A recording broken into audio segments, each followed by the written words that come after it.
The problem statement around block models in the mining industry is that it's an arms race. There's an analogy to an arms race because the more you can put into a block model, the more information about the geology that you can put in a block model. People do. So, and that's growing because there's new technology in sensing.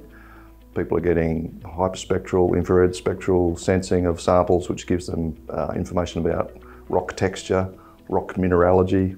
We've never had that before from blast hole sampling, for example, or even the other types of sampling. So there's richer information coming into the process, and that just inflates the content of a block model.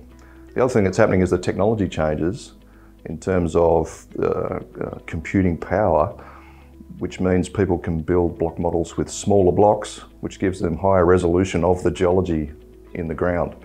So those two things combined mean that block models are just getting bigger and bigger and bigger, and that'll continue to happen as people get better inputs, but also coming back the other way, people are now linking material movement in a mine to processing outcomes and using machine learning to exploit correlations in that data and feed back processing performance into the block model. So again, that's growing the content of the model.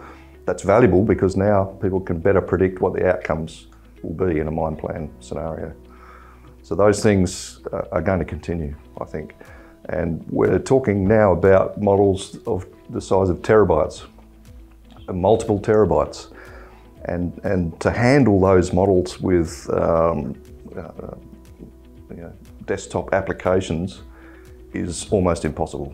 It's so time consuming to process them. With usual relational database technology, it's just so cumbersome to read those files and to handle all that data. So that's a big chunk of the problem that we think we've got licked with the Model Manager solution. Yeah, and if I can just add to that, I guess one of the points Heath was making is the amount of data being collected is growing and growing. There's also multiple versions of these models that are updated on a monthly or quarterly basis. So what you have is just a massive data management problem.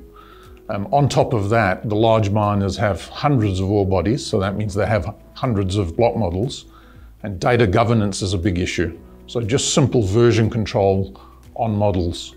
So we were talking to a global organization the other day, for example, and they were saying they have mines all over the world and they report numbers to stock markets.